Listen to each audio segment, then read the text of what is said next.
السلام علیکم ورحمۃ اللہ تعالی وبرکاتہ۔ حضرت یہ بتائیے کہ 11ویں شریف کی حقیقت کیا ہے؟ کیا 11 ربیع الآخر کو حضور غوث اعظم رضی اللہ تعالی عنہ کا انتقال ہوا ہے؟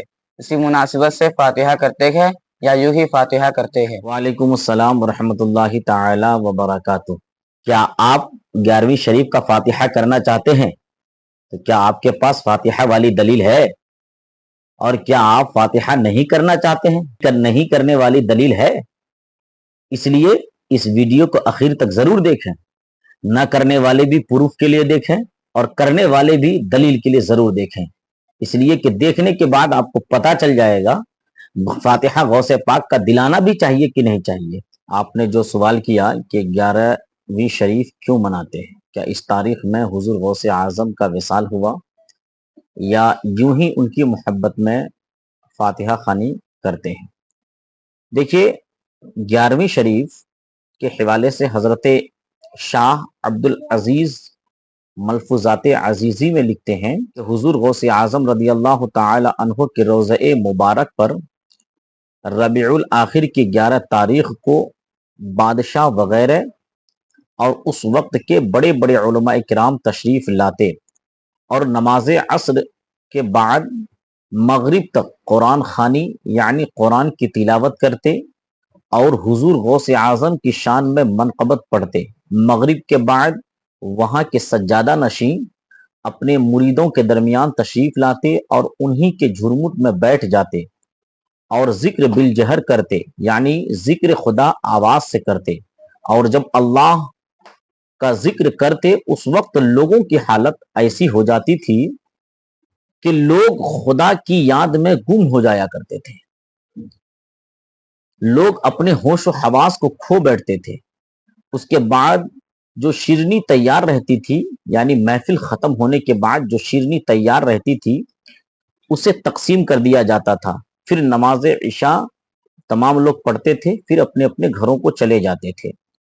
یہ بات حضرت شاہ عبدالعزیز نے اپنی کتاب ملفوظات عزیزی میں لکھا ہے۔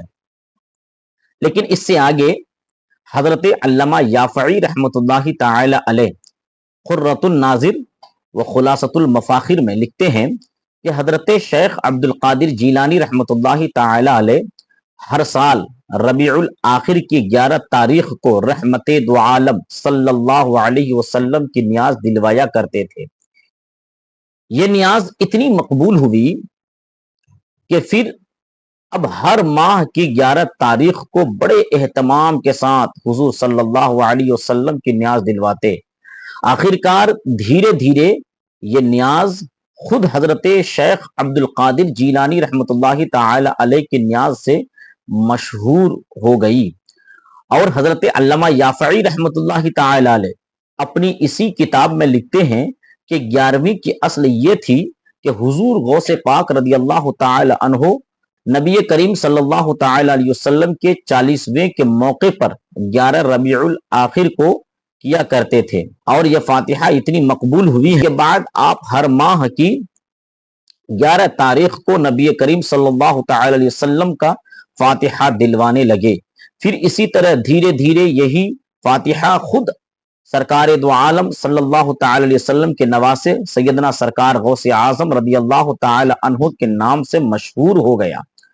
اور دوسرا سوال جو آپ نے کیا ہے کہ کیا اس تاریخ کو حضور سرکار غوث اعظم رضی اللہ تعالی عنہ کا وصال ہوا، کیا ان کی وفات ہوئی؟ تو دیکھیے، اس میں ہمارے علماء کرام اور ہمارے بڑے اکابر علماء کا اختلاف ہے کہ حضور غوث اعظم رضی اللہ تعالی عنہ کا وصال 11 ربیع الاول کو ہوا یا نہیں ہوا۔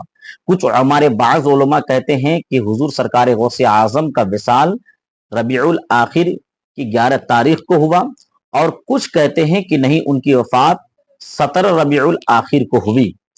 جب یہ بات تمام لوگوں میں اختلاف ہے، اس لیے ہم 11 ربیع الآخر میں جو ہم فاتحہ خوانی کرتے ہیں تو ہم سرکار غوث اعظم کے کیے ہوئے کام کو کرتے ہیں۔ سرکار غوث اعظم نے اس کی شروعات کی تھی، اور وہی کام ہم غلام غوث اعظم رضی اللہ تعالی عنہ کرتے ہیں۔